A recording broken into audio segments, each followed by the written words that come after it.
Okay, welcome back. What I'm doing now is making a mess, drywalling, sanding. After that's completed, we'll clean up, paint. Once the paint's dry, I can start installing my ceramic tile around the front of the fireplace, put my hearth back in place, and once that's done, I can get the wet certified building inspector out to sign off on it. So let's get back at it.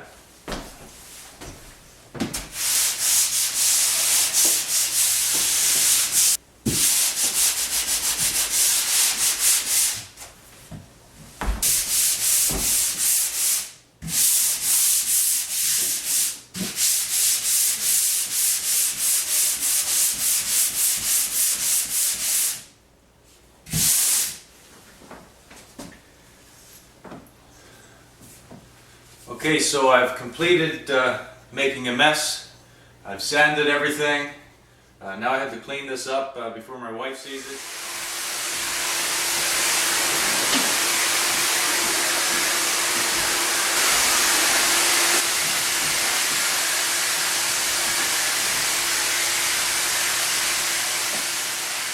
Hey guys, welcome back to our fireplace install video. Do-it-yourself is what we're doing, and the part I'm at now is installing the ceramic tile to the front of the fireplace. My wife picked out this tile. It's not bad actually, it's sort of a terracotta color.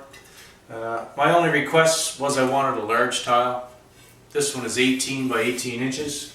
The reason for the large tile was because I wanted to come down over top of the fireplace and hide most of the black color.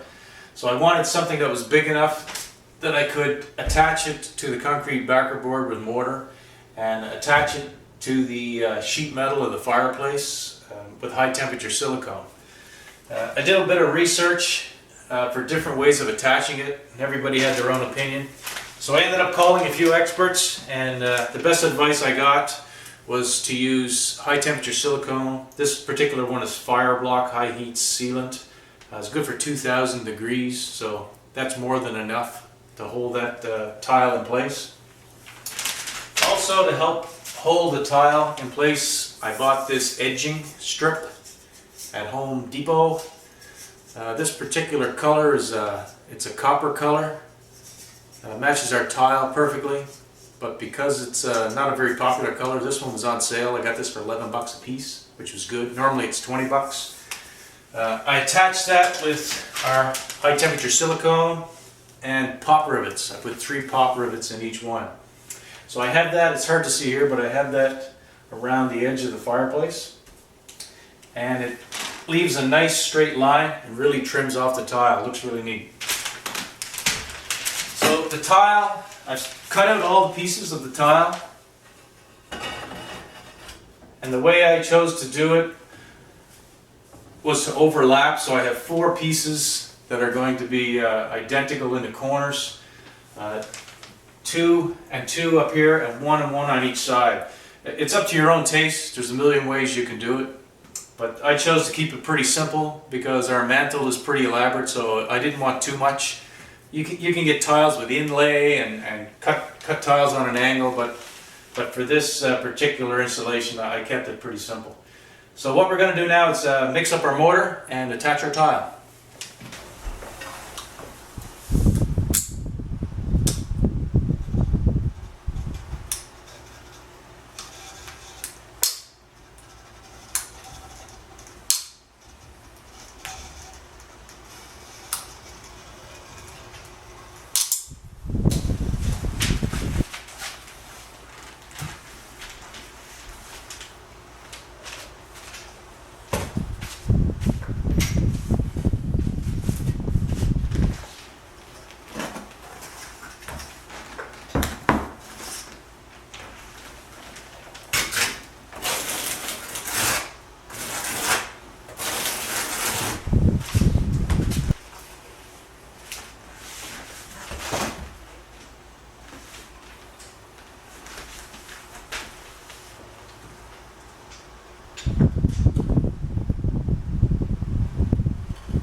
magic pill to make all this rain go away, but it's not going to happen. There's a lot of moisture to come.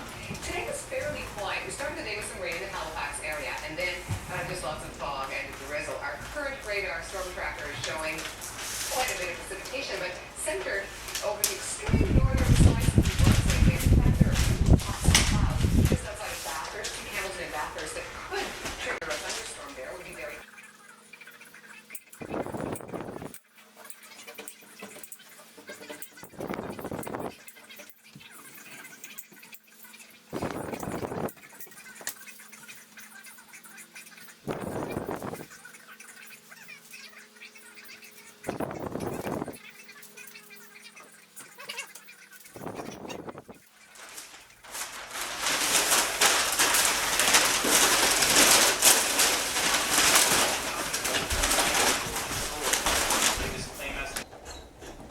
Okay.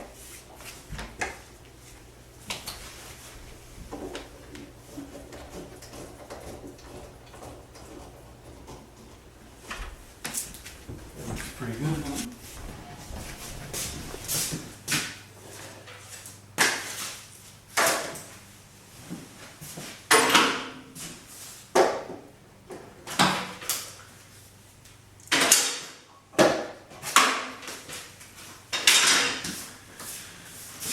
Okay, so I'm nearing completion to our mantelpiece for our fireplace. What I did for measurements for this was I went around to a couple of the fireplace stores, took some measurements, took some pictures. Then I saved myself a whack of money by building it myself. I just picked up some oak plywood, some solid oak for trim, some decorative wooden pieces that aren't very expensive. Ripped some slats on the table saw, router, put the top on. It turned out pretty good. What I didn't like and I ended up changing was the top. The top originally was 10.5 inches, which was the same one that I took from the sample in the store. But for my house, which is a lot smaller than the big showroom, it seemed to stick out too far.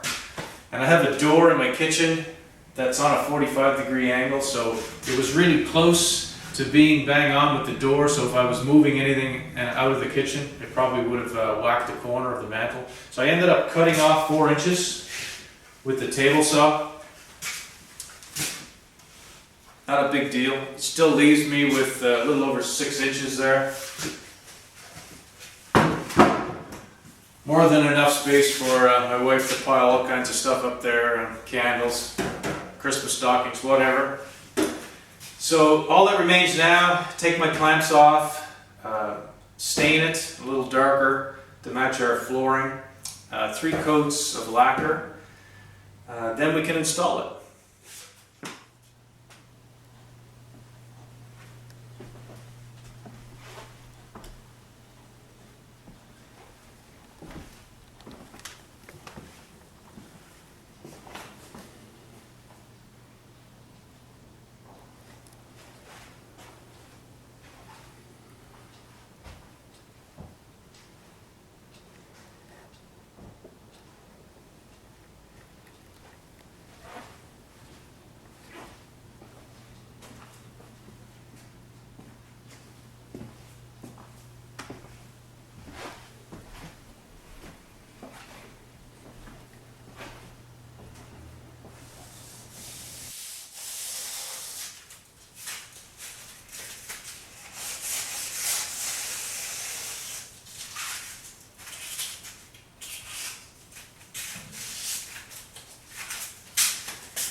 Okay, so that's our final coat of Varathane on our mantle.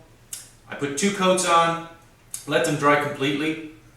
A light sanding, then a final coat. It looks great. The color is Mission Oak, and it's also a Varathane product, oil-based. I went with the oil-based because I've used them for years. I know how they work. There are water-based products out there now that are just as good, but I stuck with what I knew. So now we're going to let this dry overnight, and then we're going to put it in place, and then we can move on to our TV install.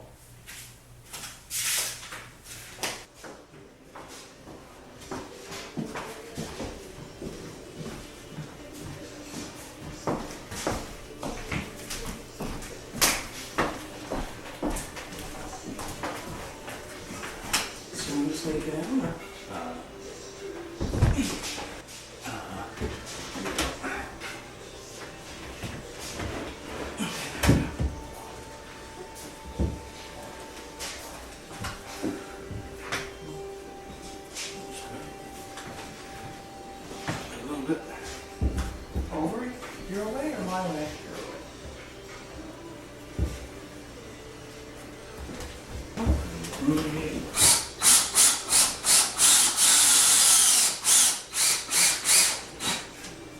Nice.